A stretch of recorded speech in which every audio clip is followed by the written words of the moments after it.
ginamit nila kay President Bongbong or sa kanila mismo. Itong nakikita natin na pagpapalabas ng bank records, ng pribadong bank records ng Vice Presidente ay isang isang game changer na um, panghihimasok at pagbago ng sistema dahil imbis na protektahan at tinumanan na sa ating batas ang ating mga bank records, ang ating mga private property, hinayaan ngayon ng Senado na buksan ang bank records sa isang impeachment court sa hiling ng prosecution na wala namang malinaw na tinutukoy kung ano ba ron ang kanilang kini-question. In fact, ginawa na nila po sa Kongreso yan at pagdating naman ngayon sa Senado sa impeachment court, hindi pa rin nila matukoy kung ano ba ron ang kanilang kini-question. Anti-Corruption Commission sa kasagsagan po ng mga kontrobersya pagputok nitong 2019 SEA Games, inyo bang naimbestigahan nito? Kabilang ba ito sa inyong sinilip noon? Kasi malaking balita din ito noon. Well, wala pa kasing dokumento, I mean ongoing, di ba? So yung investigation, hindi pa panahon kasi wala pa namang mga reklamo, wala pa namang mga resibo at pinagbabayaran na lumalabas. Kung matatandaan nyo sa bayan ng construction yan, no? So talagang pinondohan yan. So it normally takes, kahit o COA audit report, wala pa namang lumalabas nun. So there was really nothing to investigate during that time. Kasi merong mga sinasabing mga matataas daw ang babayaran pero hindi pa naman babayaran. So ang pag-imbis na talaga niyan, pag-imbis na talaga niyan after. Nung pinuntahan naman po namin yan, nakita naman natin yung maganda ang pagkakagawa, state of the art, tsaka world class ang mga programa, world class ang mga establishments na ginawa. Pero yung para imbestigahan mo, at that point na ginagawa pa lang, premature.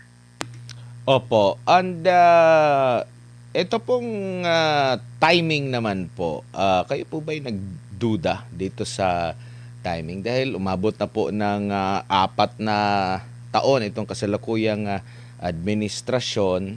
Tapos biglang sulpot na lang po itong 2019 SEA Games. Nataon ba o itinaon talaga sa pag-uumpisa ng impeachment po. Alam natin yung naging sigalot dyan po sa Senado, mga palitan ng mga salita ni na Senator Cayetano at NBI Director Matibag, Sir Greco.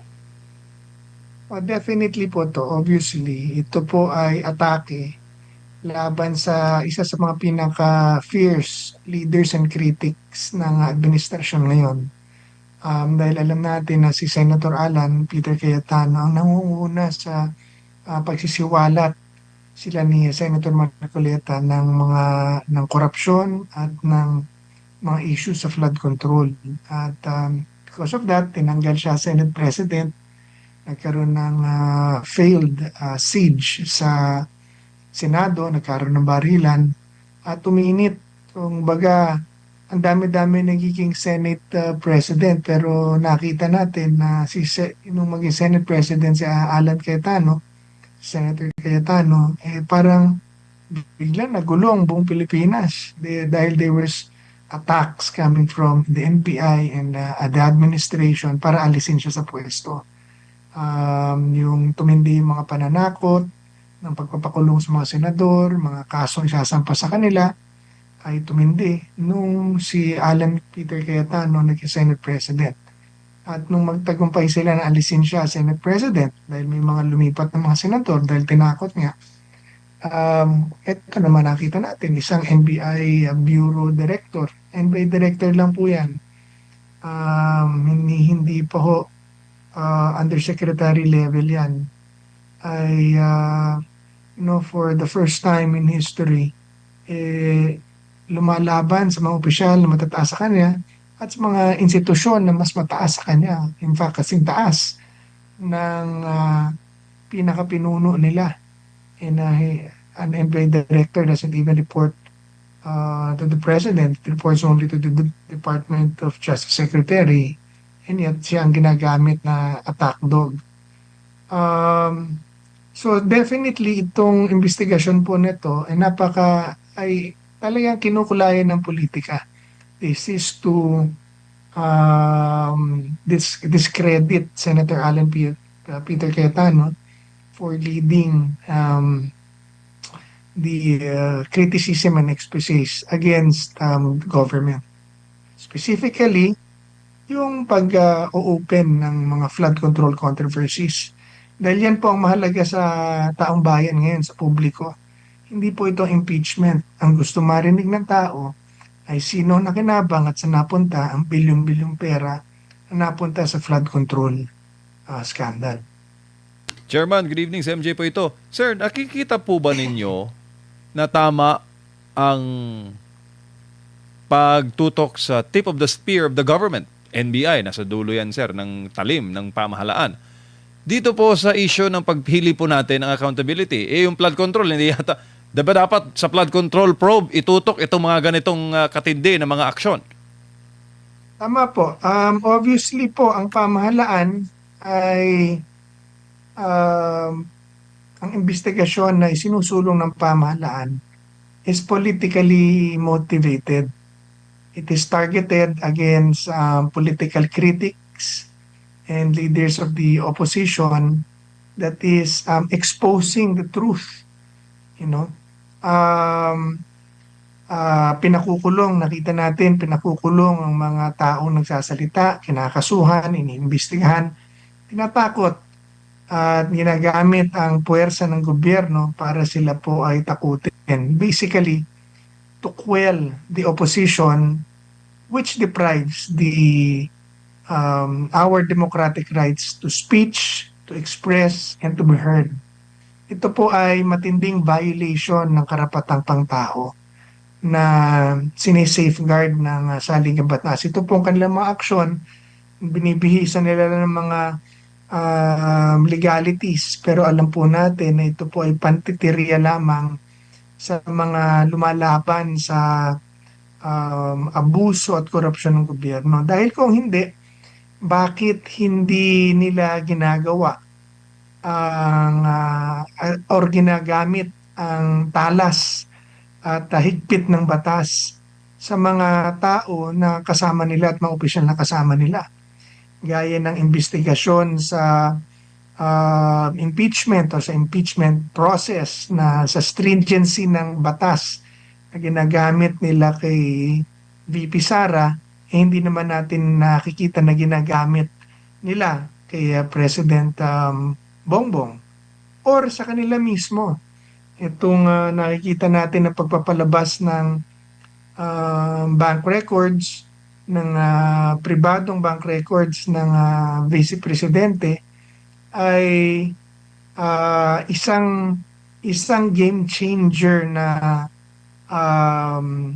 panghihimasok at pagbago ng sistema, dahil imbis na protektahan at tinumanan na sa ating batas ang ating mga bank records, ang ating mga private property, hinayaan ngayon ng Senado na buksan ang bank records sa isang impeachment court sa hiling ng prosecution na wala namang malinaw na tinutukoy kung ano ba ron ang kanilang kini-question. In fact, ginawa na nila po sa Kongreso yan, at pagdating naman ngayon sa Senado sa impeachment court, hindi pa rin nila matukoy kung ano ba ron ang kanilang kini-question. Pero in the light of transparency, and knowing the truth and public accountability, pwede rin nilang i-argue naman na a public office is a public trust. So definitely, ito pong kanilang ginawa has pivoted from asan ba ang boundary ng proteksyon ng bawat isang individual sa kanyang sariling kayamanan at pera at sa public accountability. So, ang point ko, bagamat magandang hakbang po ito, at aking pinupuri ang ating mga senador for choosing accountability in this very hard decision. But this decision and principle should also be applied to all government officials, especially the president, the senators, and the congressmen who at the same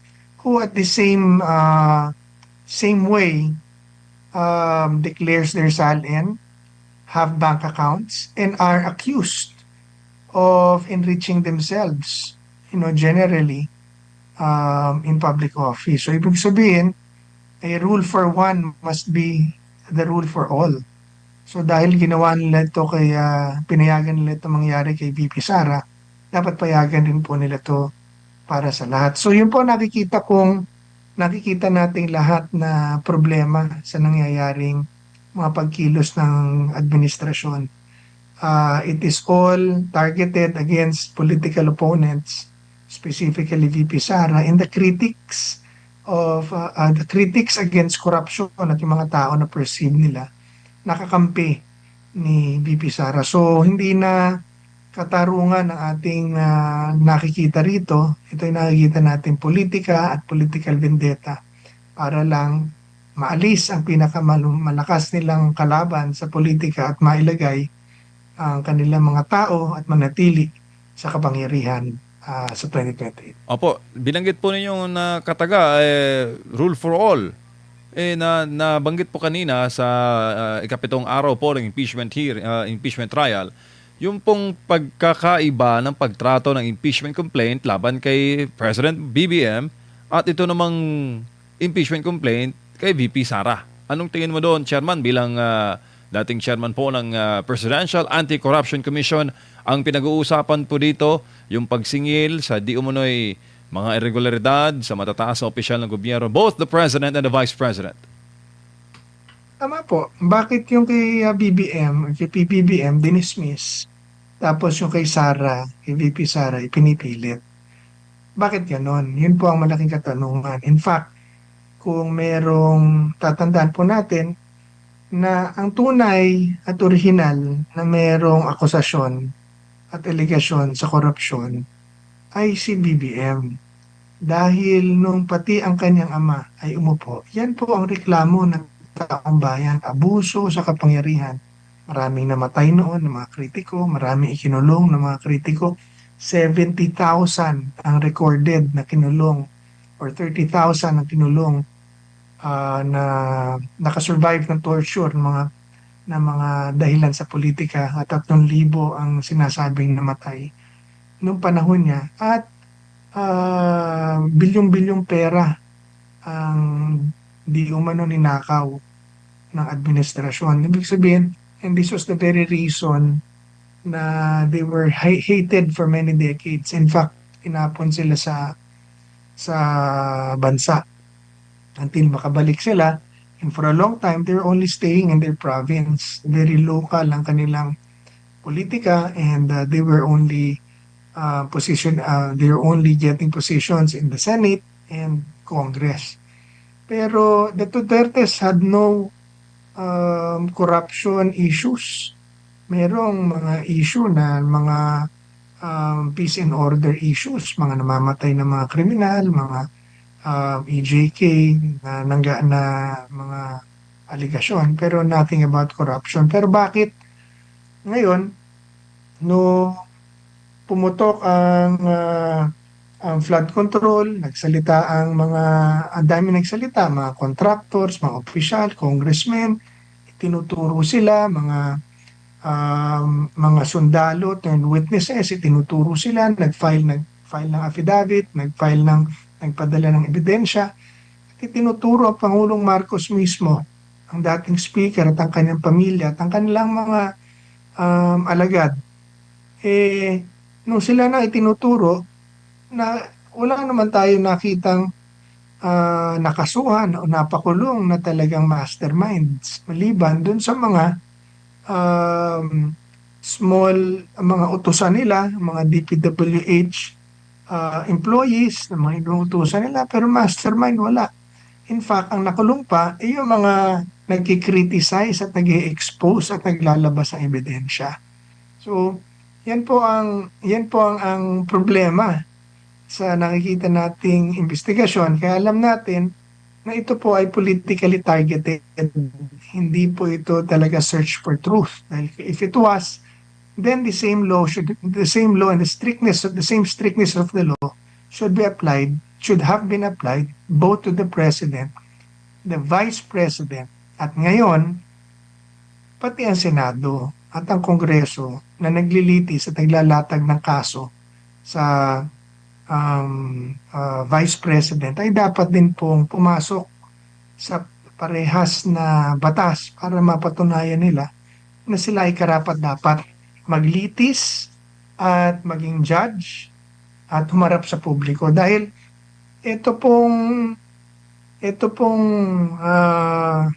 issue na inilalabas sila kay VP Sara ngayon, pinanghukay nila ang bank records para itumbok nila sa SALN. Tama, para makita natin kung totoo ang sinasabi ni VP Sara. Pero ilan ba sa kanila ang papayag na pumasok din dun sa ganong sistema ang ilabas ang kanilang SALN at ilabas ang kanilang mga bank records. So diyan po natin makikita kung patas ba ang application ng batas o ito'y politika lamang para alisin ang kanilang mga kakampi. Kaya hindi po pinaniniwalaan ng taong impeachment.